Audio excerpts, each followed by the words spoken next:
Hello student, मैं नीरज कुमार विश्वास आपके अपने YouTube channel Neeraj sir Katiyar में आपका स्वागत है। आज हम बात करने वाले हैं आप लोगों का हिंदी के कुछ महत्वपूर्ण क्वेश्चन पर। यहाँ से एक दो क्वेश्चन आपका फिक्स है, क्योंकि किसी भी हिंदी व्याकरण में सबसे पहले आपको किसी भी चीज़ का भेद पूछ सकता हो सकता है संधि का भेद पूछ दे, हो सकता है सर्वनाम, संज्ञा, विशेषण, क्रिया, वचन, वाच्य, ठीक है, किसी का भी भेद पूछ सकता है। इसीलिए भेद से एक से दो क्वेश्चन, बिहार बोर्ड हो या किसी भी एग्जाम हो, लेकिन यहाँ से भेद से एक दो क्वेश्चन पूछा जाता है। इसीलिए एक सिस्टमेटिक रूप से हम लेकर के आए हैं, ठीक है। तो चलिए समय नहीं गंवाते हुए क्वेश्चन पर बात करते हैं। इससे पहले आप चैनल पर पहली बार आए हैं तो कृपया करके चैनल को अवश्य सब्सक्राइब कर दें। तो चलिए एक नंबर क्वेश्चन कह रहा है आपका वर्ण के कितने भेद होते हैं। तो यहाँ पर वर्ण के आपका दो भेद होता है, एक स्वर्ण वर्ण होता है और दूसरा व्यंजन वर्ण होता है, ठीक है।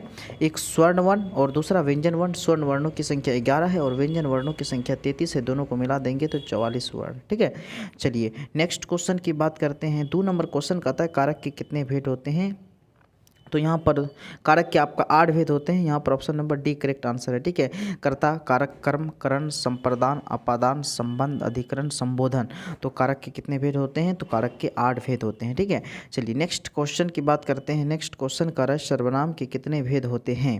सर्वनाम के कितने भेद होते हैं। तो सर्वनाम का आपका 6 भेद होता है। कितना भेद होता है। सर्वनाम का 6 भेद होता है। पहला पुरुषवाचक सर्वनाम, दूसरा निश्चयवाचक सर्वनाम, तीसरा अनिश्चयवाचक सर्वनाम, चौथा प्रश्नवाचक सर्वनाम, पांचवा संबंधवाचक सर्वनाम और छठा जो है आपका निजवाचक सर्वनाम होता है, ठीक है। तो सर्वनाम के कितने भेद होते हैं। 6 भेद होते हैं, ठीक है। तो चलिए चैनल पर आप लोग पहली बार आए हैं तो कृपया करके चैनल को अवश्य सब्सक्राइब कर दें, ठीक है। चलिए नेक्स्ट क्वेश्चन 4 नंबर क्वेश्चन कर रहा है संज्ञा के कितने भेद होते हैं। तो संज्ञा के आपका यहाँ पर कितने भेद होते हैं। 5 भेद होते हैं। संज्ञा के कितने भेद होते हैं। 5 भेद होते हैं। जातिवाचक संज्ञा, व्यक्तिवाचक संज्ञा, समूहवाचक संज्ञा, द्रव्यवाचक संज्ञा और भाववाचक संज्ञा। तो संज्ञा के 5 भेद होते हैं, ठीक है। तो चलिए नेक्स्ट क्वेश्चन कर पुस्तक। पुस्तक में कौन सी संज्ञा है। तो आपको पता होगा दुनिया में पुस्तक की संख्या अनेक है। अनेक पुस्तक हो सकते हैं, ठीक है। हो सकते हैं कि है भी अनेक पुस्तक है। जहाँ पर अनेक का बोध हो जाए और बहुवचन में आ जाए तो समझ जाना वहाँ जातिवाचक संज्ञा होगा। तो यहाँ पुस्तक हो गया आपका जातिवाचक संज्ञा। Option number A correct answer है। क्योंकि जातिवाचक संख्या में हमेशा अनेक का बोध होता है। जातिवाचक संज्ञा में किसका बोध होता है। अनेक का बोध होता है, ठीक है। चलिए नेक्स्ट क्वेश्चन की बात करते हैं। 6 नंबर क्वेश्चन कह रहा है काल के कितने भेद होते हैं। तो काल के यहाँ पर आपका 3 भेद होते हैं। वर्तमान काल, भूतकाल और भविष्यत काल। काल के कितने भेद। 3 भेद होते हैं, ठीक है। समय को काल कहा जाता है, ठीक है। चलिए नेक्स्ट क्वेश्चन। तो 6 नंबर क्वेश्चन कह रहा है आपका 6 नंबर क्वेश्चन वर्ण के कितने भेद होते हैं। वर्ण के कितने भेद होते हैं। तो यहाँ पर ऑप्शन नंबर एक करेक्ट आंसर है। तो वर्ण के कितने भेद होते हैं। तो वर्ण के 2 भेद होते हैं। एक स्वर्ण वर्ण होता है और एक व्यंजन वर्ण होता है, ठीक है। चलिए अगर आप हिंदी की तैयारी ऑफलाइन करना चाहते हैं तो विश्वास कोचिंग सेंटर मेरा ऑफलाइन क्लास का नाम है, विश्वास कोचिंग सेंटर। और टेलीग्राम पर भी आप जुड़ सकते हैं। विश्वास कोचिंग सेंटर सर्च करेंगे, टेलीग्राम पर अवश्य ज्वाइन करेंगे, ठीक है, ताकि आप वहां से क्यूज दे सकते हैं और इम्पोर्टेंट पीडीएफ भी प्राप्त कर सकते हैं, ठीक है। तो चलिए नेक्स्ट क्वेश्चन की बात करते हैं। तो 7 नंबर क्वेश्चन कह रहा है आपका राजमंत्री। राजमंत्री कौन सा समास है।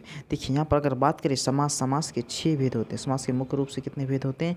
6 भेद होते हैं। तो यहाँ प्रश्न पूछा है, चलिए 6 भेदों का नाम बता देंगे आपको। तत्पुरुष समास, कर्मधारय समास, बहुव्रीहि समास, अव्ययीभाव समास, द्विगु समास, द्वंद्व समास, ठीक है। तो समास के कितने भेद होते हैं। 6 भेद होते हैं, ठीक है। तो यहाँ का राजमंत्री, मंत्री तो है लेकिन किसका। राजा का। उत्तरखंड प्रधान हो, जिसका उत्तरखंड प्रधान उसे कहेंगे तत्पुरुष समास। इसीलिए ऑप्शन नंबर 1 करेक्ट आंसर है, तत्पुरुष समास, ठीक है। तो चलिए नेक्स्ट क्वेश्चन की बात करते हैं। 8 नंबर क्वेश्चन कर रहा है सदैव में कौन सी संधि है। सदैव में कौन सी संधि है। सदैव में कौन सी संधि है, ठीक है। सदैव डबल ए का अगर मात्रा डबल ए आ रहा है, कहने का मतलब कहीं ना कहीं वृद्धि हो रहा है, ठीक है। अगर एक हो रहेगा तो गुण संधि, तो डबल आ जाएगा तो वृद्धि कर रहा है तो वृद्धि संधि। इसलिए यहाँ पर option number B correct answer है, क्या, वृद्धि संधि, ठीक है। चलिए नेक्स्ट क्वेश्चन 9 नंबर क्वेश्चन कर रहा है पराजय में कौन सा उपसर्ग है। पराजय में कौन सा उपसर्ग है? तो यहाँ पर पराजय में जो उपसर्ग है आपका, उपसर्ग उस शब्दांश को कहते हैं जो किसी शब्द के पहले लगता है। जैसे बात करें पराजय, तो यहाँ पर जय के पहले क्या लगा है? पराजय ना। तो देखिए केवल पहले लगना उपसर्ग नहीं कहलाता है, ठीक है, लेकिन आपको उस उपसर्ग से रूबरू होगा। यहाँ पहले प भी, तो इसका मतलब प आप उपसर्ग बोल दीजिएगा नहीं, तो आपको 22 उपसर्ग दिमाग में रखना पड़ेगा और 22 उपसर्ग से आप रूबरू हो जाएंगे।